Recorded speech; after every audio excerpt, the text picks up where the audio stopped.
Boom! What is up, guys? Welcome back to another video. And you asked and you shall receive, and that's the theme of today's video, as we're going to be going over the top 5 fragrances specifically for men for the fall of 2023. Super excited. You guys gave a lot of love to the YSL Myself video a couple weeks ago that had myself and Ethan in it. And so I hope you're excited for this one. We've done a lot of planning, a lot of time spent researching fragrances, and between both of our collections, we came up with the top 5 personal best fall fragrances that the both of us just so happen to own. It's really not in no particular order. It kind of is to an extent, but all of these are absolute 10 out of 10s in my opinion. And they're all going to be used for certain seasons, and we'll talk about that. We'll talk about that more once we actually get to the fragrance itself. But without further ado, we're going to start off with number 5. Hand it over here. An absolute classic, Canyon James. If you know, you know. Armani Code, the EDT. This is the old bottle design. This bottle was actually passed down from my dad. This is the first fragrance I ever had in my collection. Really way years before I started getting into fragrances. I've had this ever since I can remember, and I know my dad wore it, and now I'm wearing it, and Canyon's worn it, and I've had other dudes wear it, and they've got the same amount of success out of it. It's a really nice fragrance, really good for date night, I would say this fall. Those of you that are in relationships or that are going to be getting in relationships, I would say this is a really good, sophisticated, elegant fragrance that you're going to be getting more so on date nights. You're going to have things like your citruses, your leather. I'll give you an exact breakdown. You got lemon and bergamot in the top. You got olive blossom, guaiac wood in the middle, and then in the bottom, which is really what sets this fragrance apart from a lot of other ones in the fragrance world. You at the base, you have leather, tonka bean, and tobacco. So it starts off kind of sweet, kind of fresh with that citrus, but then quickly dries down and gets you a nice musk, nice heavy scent. I'm actually going to spray this up in the air. Oh yeah, absolutely 10 out of 10. Now I have it all over myself. I hope that mixes well with the YSL that I'm wearing today. But anyways, smells absolutely great. Have a lot of good memories associated with this. Ethan, what are your thoughts? It's a great, manly smelling fall cologne. I like it a lot. So very solid. Yeah. Wow, That is very strong. We sprayed a ton accidentally. That is good though. Yeah, I feel like you would definitely, though, you wouldn't wear this to class. You wouldn't wear this every single day. This is like you're going out to like an Olive Garden, or really like an upper scale, like a Ruth Chris maybe, for those that are local in the Asheville area. Charred Oak Whiskey Grill. Yeah, Charred Oak Grill. Shout out to Somerset, Kentucky. Maybe Gold Star Chili even too. I don't know. But Armani Code, the EDT, comes out at number 5 on our list. Hitting us with number 4, we have Parfums de Marley Layton, the most expensive fragrance in the collection. As you can see, shout out to Decant X. We're not sponsored by them whatsoever, but I got this in the mail actually just last week, and I remember I smelled it for the first time with Ethan, and we absolutely lost our minds because this fragrance is, oh, it's amazing. It's very good. Parfums de Marley, for those of you who don't know, as opposed to like a YSL or a Gucci or a Dolce & Gabbana, as we're going to see later, they're a niche house, and so all they do is make fragrances. I got that in my mouth. But all they do is make fragrances, and so they kind of specialize in it. And so the quality and the price is naturally just higher than any other fragrance on the market. But in this, it starts off really fresh, really sweet, but then dries out to a really musky. So you're getting apple, lavender, bergamot, orange, violet, jasmine, geranium in the middle, and then vanilla, cardamom, sandalwood, pepper, patchouli, and guaiac wood in the base. So really good performance. You're going to get easily 10 to 12 hours out of this one. Really good spiciness. Kind of with the Armani Code, I would wear this more so. I would just wear this more so on special occasions. Definitely more of a nighttime scent for sure. But what are your thoughts, Ethan? I know you really liked it the other day, and you're even talking about getting it yourself. Yeah, it's definitely a cologne that I like a lot, and I aspire to get eventually. So it's very, very solid. Yeah. DCanX.com, they're selling it for decently cheap, about $20. So that's a good price point there. Moving on, number 3 on the list, but number 1 in my heart. Paco Rabanne Invictus Platinum. You guys already know. This is my personal favorite scent of all time. This is Ethan's, I believe it's his favorite scent. We call it, what do we call it, Ethan? What's the name? Old Reliable. Old Reliable. And we call it that because it never lets you down. This fragrance is arguably going to be one of the most used for myself this fall, and I know Ethan's already been wearing it as we've gotten back to school, but oh wow. Oh wow, yeah. I mean, this is just amazing. Really good sweetness. You're getting grapefruit in the top, mint and lavender in the middle, and then cypress and patchouli in the base. Really sweet. I mean, really heavy on the sweetness here, as you can expect in the Paco Rabanne Invictus line. That's what they're kind of notorious for. But when could you see yourself wearing this, and when have you worn it and got compliments in the past? I've actually worn it throughout the whole year. I know it's more of a fall fragrance, I guess, but this is the one cologne that I constantly get compliments on, no matter where I'm at, what I'm doing. So it's definitely my favorite cologne, the cologne I wear the most. So yeah. Absolutely. I believe this is, for me at least, this is 110% not only my favorite scent I've ever smelled. I got it on my birthday this past year.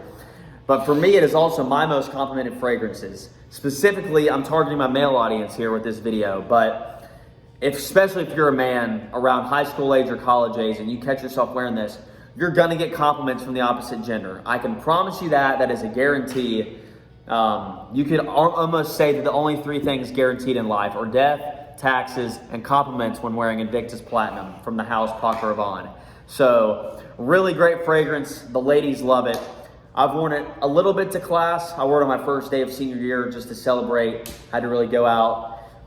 But especially more towards the afternoon and evening, this performs really well, whether you're going to a party or you're going to an event or just a gathering, anything like that. I'd say this shines really well. The ladies really like it. So if you're looking to get compliments to wear literally any time of day, fall, and even seeping into the winter months, this trophy right here, Paco Rabanne Invictus Platinum, is the one for you. So we'll scoot along to number 2 on our list. And I'm gonna have to do some explaining with this one because we had a little bit of an oof here. But this is Dolce & Gabbana's The One Luminous Night. For those of you that know, real big fragrance heads will know exactly what I'm talking about when I just said that name. But this is a fragrance that I kind of got a hold of. Me and Canyon did it at Dillard's about 6 months ago. And I only have this 3 ml sample because it is so hard to find in the United States. And so while I do have this sample, I was intending on using a clone that I was supposed to be getting in the mail this week, but unfortunately it has backed me back to about tomorrow. And so I couldn't wait, need to get this video out. And so I was expecting to get Mason Margiela's Across Sands, which is a clone of The One Luminous Night. I was expecting to get a 10 ml size bottle of that in the mail. Unfortunately, shipping and postal kind of sold the bag on that one. So we're stuck with the OG, The One Luminous Night. But just for future reference, if you're looking to get this or if you're looking to get something similar to it, I would go for obviously The One Luminous Night if you can find it. But more commonly, I would say Across Sands, Mason Margiela, Decan X. It's a discontinued fragrance, but it's slightly a fresher and more aquatic take on this, but slightly. And then I know Canyon, he's recently discovered Inicio's Side Effect, which is a niche clone of this, which is very expensive, but it's very good. And this is kind of a Middle Eastern fragrance. You're gonna get some very interesting stuff in here. At the top, you're gonna get black pepper, basil, bergamot. In the middle, you're gonna get a strong dosage of dates. Dates is kind of what sets this Across Sands and Side Effect all apart from the rest of the fragrance competition with their date note. Geranium, sage to close out the middle notes. And then in the base, you have amber, incense, sandalwood. I'm gonna go ahead and give her a smell, or a spray actually. Oh yeah. This is really, really good, really unique. I guarantee this is not gonna be like a Dior Sauvage type fragrance where you're walking around and there's 5-10 other people in your job or 5-10 other people in your school or in your friend group that's wearing that exact fragrance. Nobody's wearing The One Luminous Night, nobody's wearing Across Sands, and nobody's wearing Side Effect from the house of Inicio. So you get a hold of this. It's a very unique smell. Honestly, I don't know. It almost gives me like an Aladdin type vibe, but what are your thoughts, Norfleet? I actually like this cologne a lot. It's kind of definitely an outlier compared to a lot of other colognes out there, so really good cologne. Yeah, really good, unique smell. I really like the dates in it. In terms of usage, I wouldn't say this is an everyday office fragrance. I would say that's more so maybe reserved from like a Paco Rabanne or something, or maybe even the last one that we're about to talk about. But I would say this is a special occasion, maybe date night, certainly in the evening, colder weather.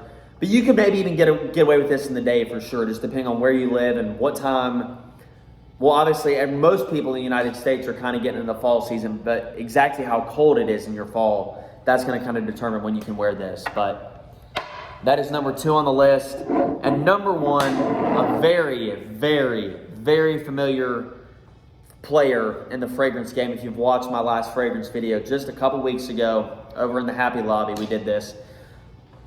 Totally broke down, reviewed YSL myself in great detail. And let me preface this. I will preface it with this. I was going through all my fragrances this morning trying to decide what YSL fragrance I need to use for this video. Because let's be real, with the exception of the EDT, the original YSL, every single other one that's come since then, you can easily wear in the fall, easily wear in the winter. Wear it day, night, date, office, school, church, whatever you want, and it is going to work exemplary well. Like, it's going to work 10 out of 10, very nice. I was oh so close to using YSL EDP, which is more of like an apple, really good fragrance, but I also get away with that in the springtime and a little bit into the summer. And so I specifically wanted to use the myself. I could have used the EDP, I could have used the Intense. Blue Electrique, for those that know, it's discontinued, but that's also a very underrated one. But we went with the YSL, and tell them why, Ethan. What sets this YSL myself apart from the rest of the competition? What? Like, what do you think? Why do you like this scent so much? Because you even told me off camera this was your favorite, but why? It's just a very good smelling cologne. I mean, I don't know much about cologne, but I like the smell. I like how it's different. It's just a great cologne. As we covered, very sweet, a lot of orange. But one thing you're really wanting to look for, one thing you're going to see in a lot of fall fragrances this year is you're going to have a little bit of a sweet opening, maybe with some bergamot, orange, lemon, citrus, grapefruit, anything like that. But as it dries down, you're going to get more of the incense, amber, patchouli, sandalwood, things like that. And this really has a musky base. We'll just, according to Fragrantica.com, we got bergamot in the top, orange blossom in the middle, and then ambroxan and patchouli in the base. So kind of the similar formula that I was just speaking about with the fall fragrances, but you can honestly roll with any of them. I know a lot of people don't have this because it just kind of came out. So if you have the EDP or if you have the YSL Intense, which is a really, really sophisticated, kind of more grown-up version of YSL, that's a really good one. I've worn it on dates. I've worn it to church, things like that. It's very nice. You can get away with any YSL because, as Kenyon James says, YSL is arguably one of the best fragrance companies of all time. But to close, we'll both get polled real quick. Ethan, if you had to pick between, we'll bring all of them kind of back out for one final ride here. If you had to pick one fragrance out of these, the other 4 go, which one are you picking as your fall? Like, what is your go-to? Like, what are you going to wear? Specifically for like a special event or a date or anything that you're wanting to go out and smell nice in. Well, if it's like a special occasion and I'm really trying to stand out, I'm going with this. Oh, wow. Luminous Night. Luminous Night. All right. I like that pick. I don't know. I've worn Paco Rabanne so much, and I don't know. It's like I want to pick it so bad because it's going to be I'll put it to you this way. This is going to be a staple on date nights this fall for sure. But Armani Code, maybe. I definitely don't wear it enough. Going to have to bring it back out. Obviously got a little bit of bias with the family, getting it passed down, the legacy it's built for the Wester family. But yeah, that's our final thoughts. I hope y'all enjoyed. If you want to see more fragrance videos, feel free. Absolutely, we'll do them. You request it, the video's going to be made. I'll make that guarantee to you right now. Just drop your video idea down in the comment section below, and we'll be back hopefully with, obviously the next devotion will be on Sunday. We'll have more fragrance videos. We got a special sporting event video coming this next coming up week on Thursday. So a week from today, be on the lookout for it with Canyon and the gang. It's going to be great. But be sure to like, comment, and subscribe. Hope you all enjoyed this fragrance video. Drop any ideas you have down in the comment section below. And for me and Ethan, this is going to be it. So, God bless.